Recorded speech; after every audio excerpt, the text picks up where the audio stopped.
What's going on, my Comicchatauthority? We're here with the Indy Devil and the Indie Advocate himself, Rob, and we are going to walk around the mall and interview him as we go.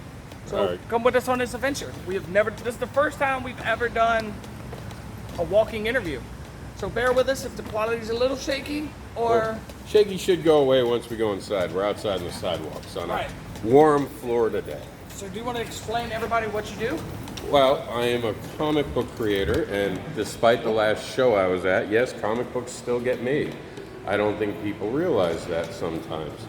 And I am part of Indie Advocates. Indie Advocates is a group of creators who have banded together to create a website that helps promote different indie creators throughout the United States and the world. It's the Global Digital Comic Con. And as a creator, I create books about fetish, monsters, and more. I cause a lot of controversy because I actually have opinions and I'm not a puppet. And I'm a dad. So that's me in a nutshell. All right. So what's the latest book that you're working on right now? I'm actually working on several titles. A few of them I can't mention yet because, no one's ready to promote it. There'll be a follow-up to Barbara Unleashed. We are tentatively working on the next Cat, Dad, and Supermom tale. The Advocator's in full swing, and there's an anthology. I'm working on 3 other creators, and it was just announced that I was actually brought on to work on The Unusuals, which was produced by, art was done by C.G. Gajardo, who did my Monsters book. So I'm working with him again, and he'll be going to Kickstarter in January. So that's what's new and coming. Do you want to tell everybody about this contest that you're running? Well, it's not a contest, it's an award ceremony. Right, an award ceremony. Little different. Contest would mean you're winning something. Awards mean you earn something. Right. And that's basically the easiest way to separate the two. It is basically a friend of mine and someone I work with. You guys know him as Travis Gibb. I know him as the person who pushes me to do things I'm not really a fan of doing because he thinks they're the right thing to do. He said there needed to be an awards ceremony for Indie Advocates. I disagreed. I asked you guys. I went to you. I said, do you want this? And you all said yes. I then spent 6 months looking at how awards are ran. And I tried to figure out a way to stop greediness. I tried to stop how people attack each other and try to make it into popularity contests. I came up with the idea that we'd have 50 judges. There are going to be 50 different people who are going to actually vote on it. And then there's a partition that is popularity. Anonymous. I can't even say that word. Anonymous. What, damn it? Anonymous voting, yes. Yes. So there we go. Thank you. No one's ever going to know how someone necessarily voted. No one's going to know how certain people are going to even be voting on what. So that was kind of the big thing that I came up with. If we could eliminate people like asking for favors, oh dude, vote for me, right. You would stop that. I can't stop that someone might be friends with someone. I try to eliminate that. If I know someone has worked with someone, I will not have them judge their friend. Right, and how many categories is it going to be? 19. 2019 we'll have 19. I started out trying to do 10. All right. And people complain and voice their opinion, and complaining was good. No one was nasty. I was okay with the complaining because the complaining meant I missed the mark. And that was important to me to make sure I hit the mark. So we added other categories to make sure we don't miss the mark. And is each category going to get an award? Yes, and what it'll be is, for now, because it's indie and it's based on the Global Digital Comic Con, it'll be a ribbon. But this ribbon you can put on your books, this ribbon you can put on your website, and you get to say, I was part of a contest that had 50 creative people, fans and cosplayers vote for me to win on this. From all walks of life. All walks of life, including I'm going to be someone one of the judges. Who's doing a review show, and who knows where Cody's going to wind up, right? Right. And that's the whole point, bringing people into it who are not necessarily just going to know everybody. Because there are contests, and what's the rating of the show? The rating of the show? This show. PG, are we doing kids. Kids? I'd say Okay. PG, so you really PG, can't cuss. okay. That's why I'm asking. Or, I mean, I can change the rating. No, and no, do it no, for you're adults. good. You're good. I just wanted to make sure. It is a popularity thing more than it is anything else for a lot of the awards. Oh, yeah. It is who you know and you giving your friend an award. And I didn't want to, if we were going to do this, I didn't want it to be that way. It's open to the public. A lot of what we're doing is being seen by the public. And I'm sure people will be bothered when the winners are announced, even when we get to the final four. Because every judged category will have 4 people who make it to the finals to be judged. And we're going to have a panel and myself deciding who those 4 are. And I'm sure that there will be people like, oh, I should have won and I should have done that. Hell, we've had a controversy with have you seen the Hall of Fame? I have not yet. So we're doing a Hall of Fame. All right. Are you a wrestling fan, right? Yeah. You know how the Hall of Fame, those people have to have earned it? They've had to have changed the game. Mm-hmm. I have people who have been in the industry 5 years who think they deserve to be in the Hall of Fame right now. Oh, no. And it's like, no, that's not what the Hall of Fame is. We're looking at the Teenage Mutant Ninja Turtle creators. We're looking at Gary Reed. We have the first person we will be announcing this tomorrow. We're filming this on a Tuesday. You guys are going to already hear it probably. Oh, yeah. If you follow me. But tomorrow, we will be announcing the first inductee. So I'll tell you who it is. Buddy Scalia. Because by this point, when he puts the video out, it'll be out there. Buddy Scalia created the New York Comic Con Creator Connection. And if it wasn't for Creator Connection, I would have never been inspired. Get over to the side a little more. There we go. I would have never been inspired to create indieadvocates.com. So he's inspired hundreds, if not thousands, of indie creators. He worked for Wizard Magazine, has just a huge list of accomplishments. And we're honored to have him as our first inductee. Yep, and the first 3 people that shares this video will get a sticker. It's an Indie Advocate sticker. Check this out.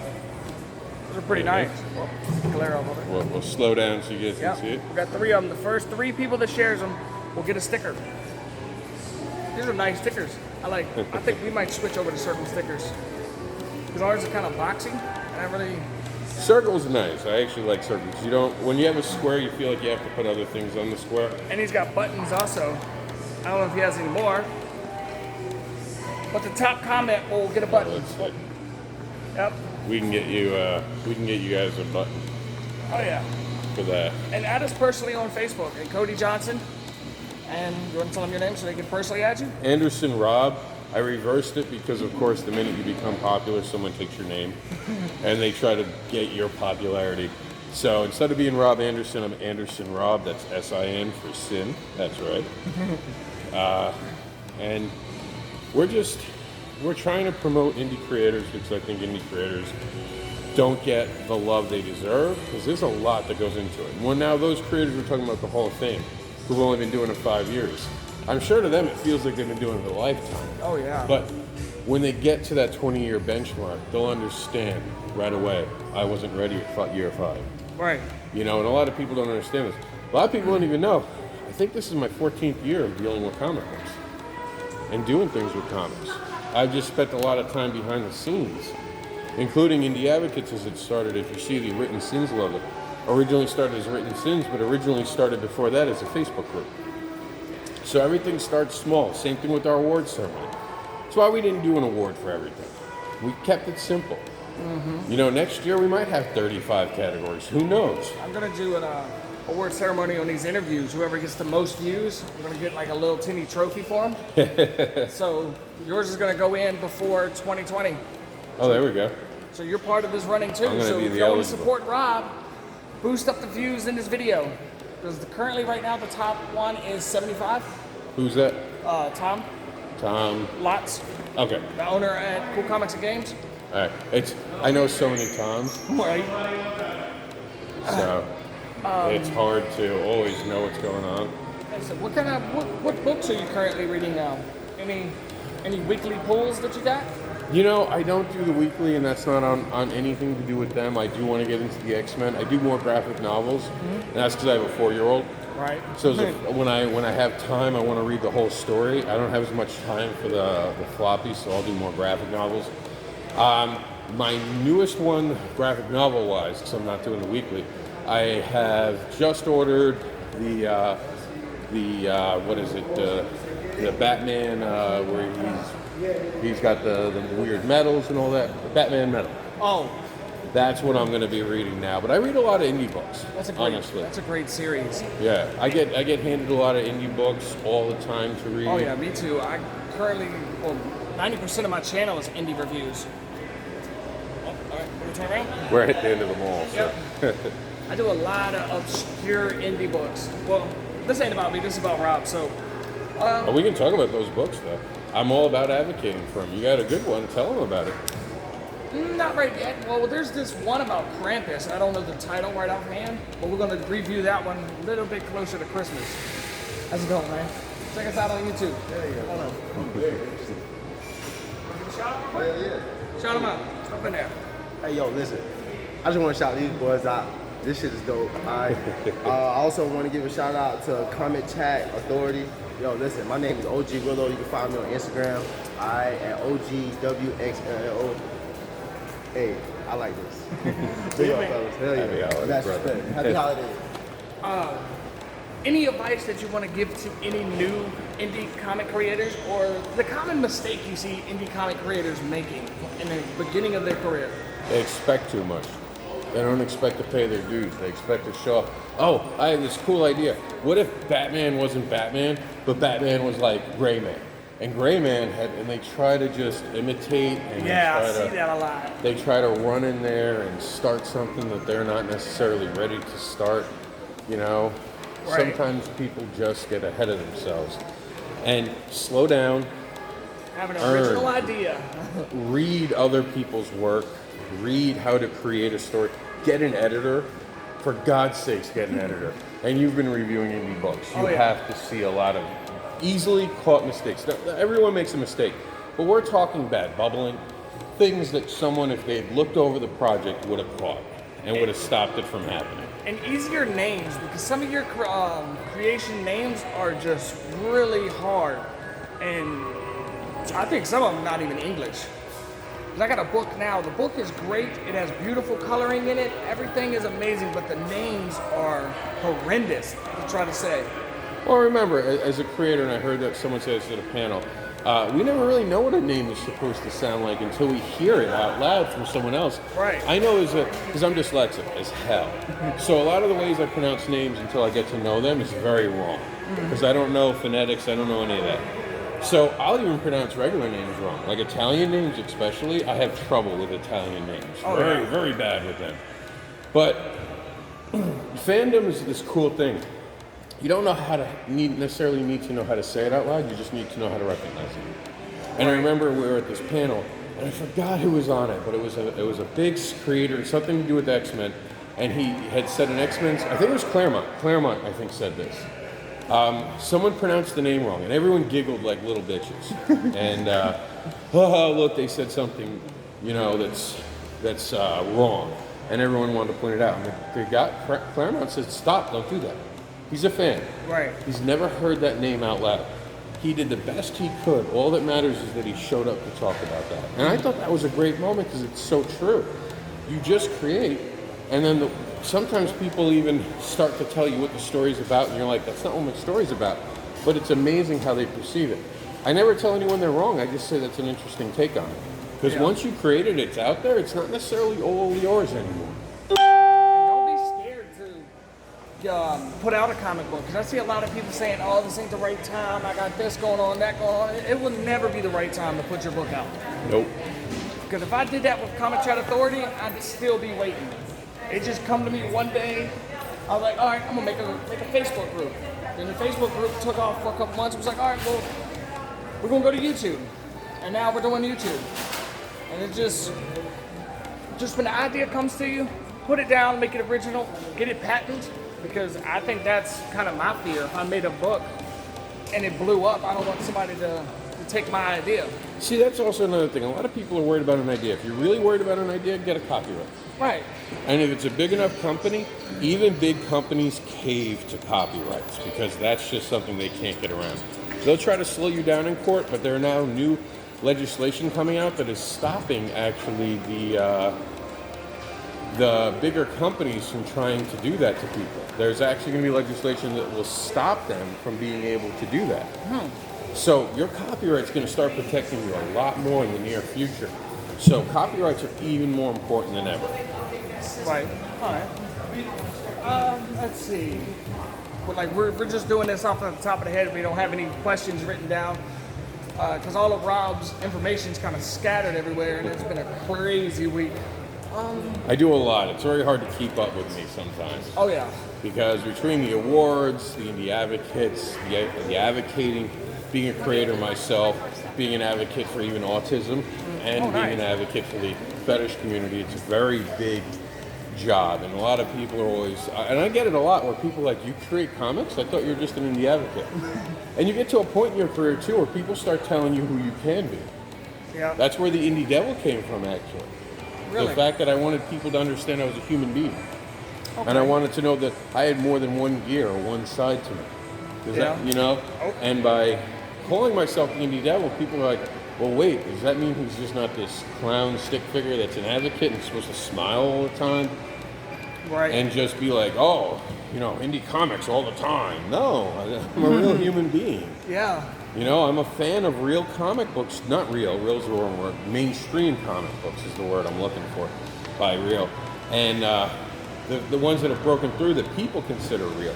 And it's funny, like, I advocate for comics right now, and I still have the tendency to want to say real because that's what society has taught us. That what we're doing is not real.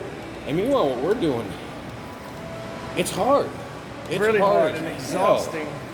Like, we're out there hustling every day, trying to get noticed, trying to get one like. Right. And then, you know, maybe I should just be a cosplayer and just show my boobs. They're getting bigger. Right? Or then you get 15 likes and that one dislike. Like currently I got somebody on my videos that goes through and just dislikes every video. It's got to be one person. But if you don't like what you're seeing, stop watching it. Stop giving me that one thumbs down to my 15 or 20 likes. Yeah, I get people who try to report me and literally just try to get me in trouble, because if they get me in trouble, then they're going to somehow win. What they don't understand is I'm not going anywhere. Right. You can do anything you want. I will survive. I am part cockroach. So you're only going to make me more motivated. Yeah. That's it. Because every time you push at me and tell me I'm wrong and I know I'm right, I'm going to stand harder where I am and push forward. And every time you tell me that my morality is in check, I'm going to prove to you that it's your morals that are out of whack. And that's just who I am. And if I'm wrong, and I'm always open to this, I do the debates. We do the debates, you've seen them. Yeah. I ask some hard questions, sometimes some easy ones, and we talk about it as a group. When I'm wrong and someone changes my mind, I'm like, that's a great idea. Kickstarter's a perfect example. I used to be a Puritan when it came to Kickstarters. You can only do a Kickstarter for a brand new project. You can't do anything else with it. You have to kickstart a book. It has to be about this. It cannot be anything else. You know, don't do it as a pre-launch campaign.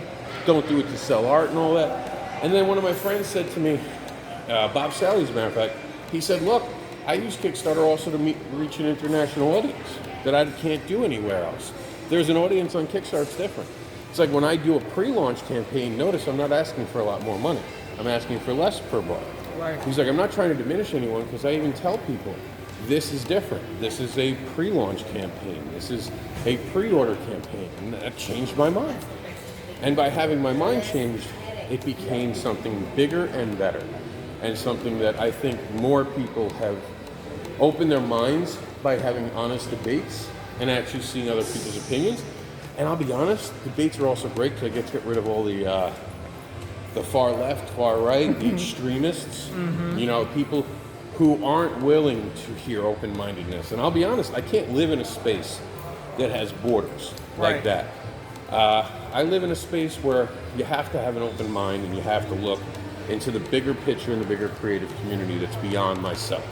Because it's not just about me, it's about thousands of creators, and there'll be thousands more once I'm gone. The two things I want to do is create something for them to see in the future and to leave a legacy. Yep. And people, I would love to one day even be considered a tenth of Stan Lee and his potential. I'll never make a Stan Lee status. No one will ever make a Stan Lee. But 1/10 of that, that's a goal. Right. So that I will have people when I'm long and gone saying, you know, Cat Dad and Superman still holds up. Decades later, that was a good moral message. All right, I think we're going to close out the video here because it's been about 20 minutes. Do you have any currently shout outs, or do you want to? Well, definitely check out what we're doing over. You can find it on Facebook at the Independent Creator Awards. And then I'll go link it down in the description. and indieadvocates.com, and you can follow anything about me at mranderson.com or Robert Gregory. When I write children's books or all ages books, that's my other actual nom de plume. So robertgregory.com. All right. Is that all? That's it. All right. Thanks for having me, and happy holidays. Yep. Happy holidays, guys. We got to go see a man about a horse.